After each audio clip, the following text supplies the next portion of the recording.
Ke Center for Youth Development Mawkyrwat lengba ke Jingkershan jang ke Tourism Department Sarkar Meghalaya kan sepelong ya ke IV Mawkyrwat Great Marathon ha ka arpenriu terik unai lur araja arpenriu da ke jingtmu ban kentiu ki kam jingele kai ka kwat ke khia bat ban penslur ri samla ban shimbenta khambun ha ki kam jingele kai hapo ke Southwest Khasis District Kajing Yakob kan long haki sautli ki kerdan kata ki shenrang ki balapalat khat prasnam ki kenthei ki balapalat khat prasnam ki khana shenrang ki bahapo khat prasnam bat ki khana kenthei ki bahapo khat prasnam hakabaya ki ne on saphia halaki jong ki limti ba ki dei ban mare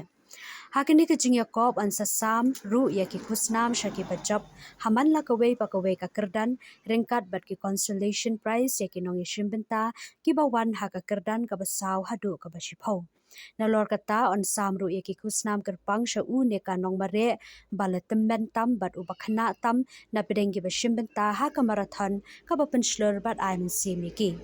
Kani ka marathon kan sasdang na Maharam Government Higher Secondary School Mawkyrwat bat baro ki bashimbenta ki deban poi ha ka porsan shitengmen step ha ka arpun riu terik unai lur ar haja arpun riu ka by registration ka long shispa tingka ka bala ban siuling ba ka QR code bat ki nongkwa ban shimbenta ki deban register no shwa la ne ka arpui terik unai lur ar haja arpun riu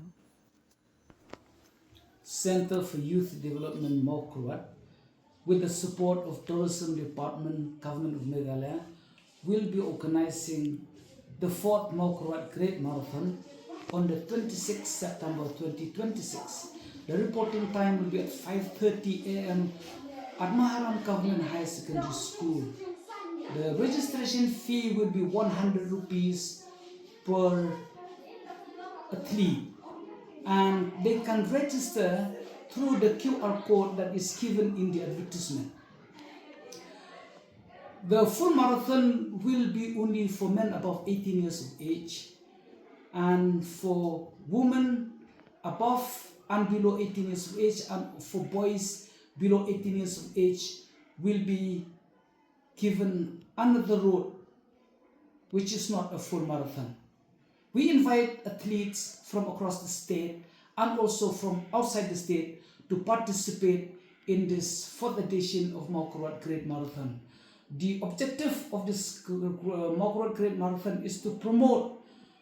the game amongst the youth and also to promote tourism in Southwest Khasis District. There will be attractive prizes for the winners. There will be also consolation prizes up to the 10th position. We will also be giving consolation prizes for the oldest and the youngest runners. Thank you. Ke Center for Youth Development da ke Jingkershan ke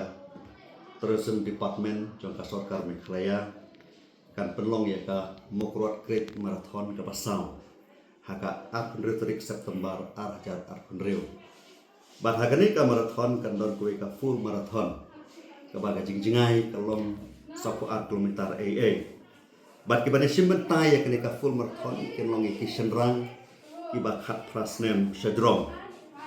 na ka bana ki ken thei ki ba khat prasnem shadrom bat ki shenrang bat ken thei ki ba po khat prasnem chapo kan long dak wei karut lani ka suro hakabede bat ka by registration kalong shispa tingka bat ka tarik ke bakhadu ban register kan long haka akwe tarik September ar hajar arpenriu lengba ka QR code ka bana kalian jong ka Center